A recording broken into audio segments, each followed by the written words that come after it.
Pousselina. Il était une fois une femme qui vivait seule dans un très beau village. Elle n'avait pas de famille, mais depuis son enfance, elle aimait beaucoup les enfants. La femme passait souvent son temps dans le jardin. Elle avait beaucoup d'arbres et aimait les planter autour de sa maison. Elle n'avait malheureusement pas eu la chance d'avoir d'enfants, ce qui la rendait constamment triste. Un jour, lorsqu'elle arrosait ses fleurs, elle pensait aux enfants, puis soudain, une fée apparut. « Je t'ai observée depuis plusieurs jours, femme. Dis-moi, pourquoi es-tu si différente des autres femmes ? Depuis très jeune, j'ai toujours aimé les enfants, mais je n'ai jamais eu la chance d'en avoir. Je me sens triste, et pour m'empêcher d'y penser, je fais du jardinage.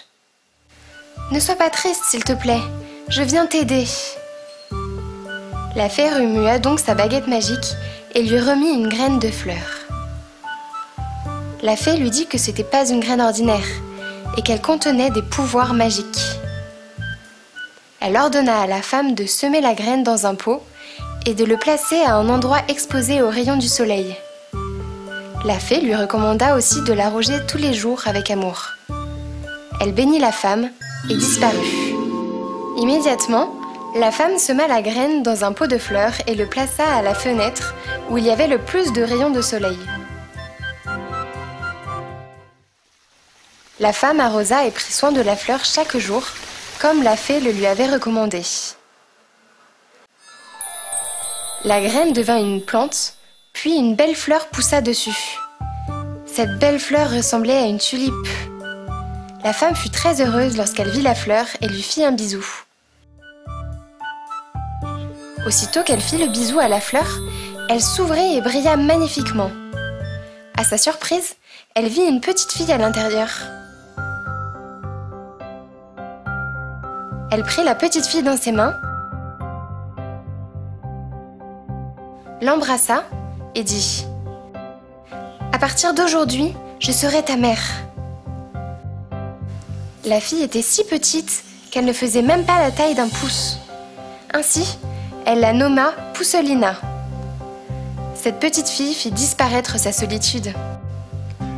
Chaque jour, la femme passait du temps avec Pousselina. Elle lui donnait à manger et lui chantait de belles mélodies. Elle avait même fait un lit en coquille de noix à Pousselina. Le matelas était en pétales de violette et des pétales de rose servaient de couverture. Elle s'amusait dans un étang d'eau à la taille d'un plat.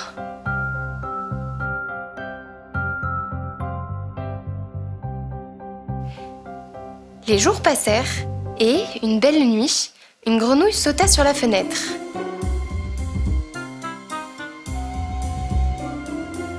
La grenouille vit Pousselina et pensa «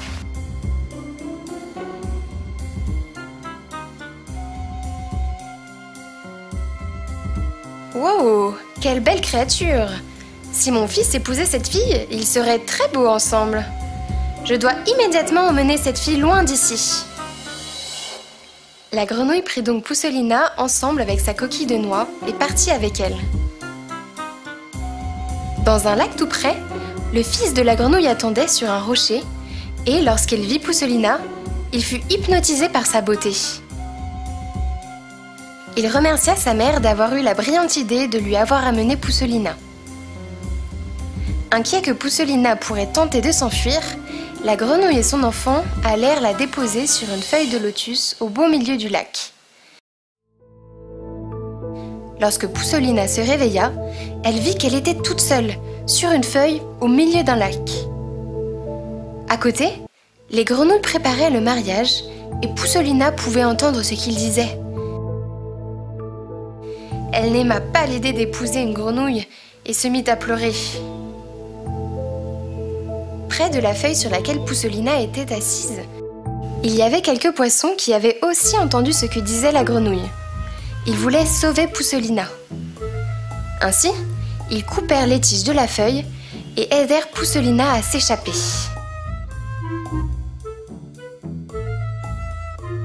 Pousselina voyagea longtemps sur la feuille et arriva enfin sur une terre sèche.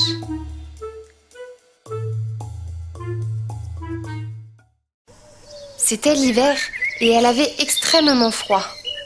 Elle marcha pendant un bon moment et rencontra un rat. Le rat généreux mit Pousselina à l'abri et lui offrit un repas chaud. Pousselina remercia le rat et expliqua en détail comment elle s'était retrouvée dans cette situation. Le rat dit à Pousselina qu'elle pouvait rester dans sa maison aussi longtemps qu'elle le voulait. Ainsi, Pousselina resta avec elle. Un jour, le rat dit à Pousselina que ses amis viendraient pour une fête et lui demanda de faire les arrangements nécessaires. Cependant, un rat mâle portant une veste noire vint les rendre visite. Pousselina invita le rat à rentrer avec sa belle voix. Le rat fut captivé par sa beauté et voulut l'épouser. Il informa Pousselina et son ami. Pousselina fut obligée d'accepter, bien qu'elle ne voulait pas. Elle n'avait pas le choix. Le rat mâle les invita donc tous les deux dans sa maison. En route, ils passèrent par une caverne et à l'intérieur, ils virent un moineau. Le moineau semblait avoir été blessé par les épines. Elles étaient restées coincées dans ses ailes. Il était incapable de voler et était couché au sol. Le rat mâle fut très méchant. Il poussa le moineau avec sa canne, prit la main de Pousselina et continua son chemin. Néanmoins, Pousselina eut pitié du moineau et voulut l'aider. Pousselina quitta la maison discrètement et retourna dans la caverne pour enlever les épines des ailes du moineau. Pousselina raconta son histoire au moineau et il se sentit très mal.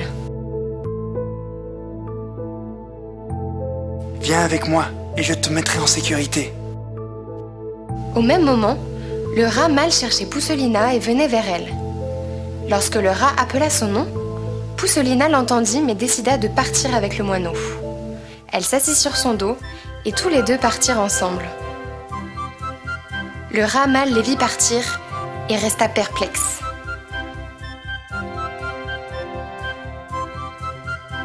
Ils voyagèrent pendant un long moment et finalement, ils arrivèrent dans une ville pleine de fleurs. Le moineau posa Pousselina sur une belle fleur. Au même moment, Pousselina vit le prince des fées de cet endroit. Il avait de très belles ailes et aussitôt que Pousselina le vit, elle tomba amoureuse de lui. Le prince aussi vit Pousselina et se dirigea vers elle. Le prince remarqua également la beauté de Pousselina.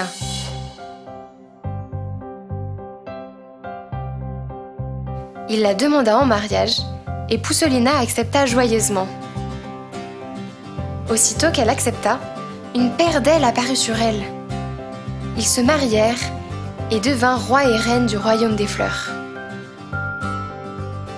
Après leur mariage, ils rendirent visite à la mère de Pousselina, qui fut très heureuse de revoir sa petite fille. Ils vécurent très heureux ensemble après cela. Le roi Midas et le toucher d'or. Il était une fois un roi nommé Midas. Le roi Midas avait une petite fille nommée Marie-Or, et il l'aimait tellement. Le roi Midas était aussi très riche. Il possédait plus d'or que tout autre roi au monde. L'une des chambres de son grand château était presque remplie de pièces jaunes en or. Finalement, le roi devint tellement accro à l'or qu'il l'aimait plus que tout au monde. Il aimait même l'or plus que sa propre petite fille, la chère Marie-Or aux joues roses. Son plus grand désir était d'avoir de plus en plus d'or. Un jour, lorsqu'il comptait ses pièces d'or dans sa chambre pleine d'or, une belle fée apparut devant lui. Le visage de la fée brillait d'une merveilleuse lumière, et elle avait des ailes aussi brillantes que le soleil. Dans sa main, Elle tenait une étrange baguette, et la baguette aussi avait des ailes. Midas, tu es l'homme le plus riche du monde. Il n'y a aucun roi qui possède autant d'or que toi. Ça peut être vrai, dit le roi. Comme vous pouvez le voir, j'ai cette chambre pleine d'or, mais je désire en avoir encore plus, parce que l'or est la meilleure et la plus merveilleuse chose au monde. En es-tu sûr? J'en suis très sûr, répondit le roi. Si je devais t'accorder un souhait, demanderais-tu plus d'or? Si je ne pouvais avoir qu'un souhait, dit le roi, je demanderais que tout ce que je touche se transforme en de magnifiques or jaunes. Ton souhait sera accordé. Demain matin, au lever du soleil, tout ce que tu toucheras deviendra de l'or. Mais je te préviens que ton don ne te rendra pas heureux. Je prendrai le risque, dit le roi. Le lendemain, Midas se réveilla très tôt. Il était impatient de voir si la promesse de la fée s'était accomplie. Aussitôt que le soleil se leva, il essaya son don en touchant légèrement le lit avec sa main. Le lit se transforma en or. Il toucha la chaise et la table. À l'instant même, ils se transformèrent en or massif. Le roi était fou de joie. Il courut dans la pièce touchant tout ce qu'il voyait. Ce don magique changeait tout en or jaune, brillant. Le roi eut bientôt faim et descendit pour le petit déjeuner. À cet instant, quelque chose d'étrange se passa.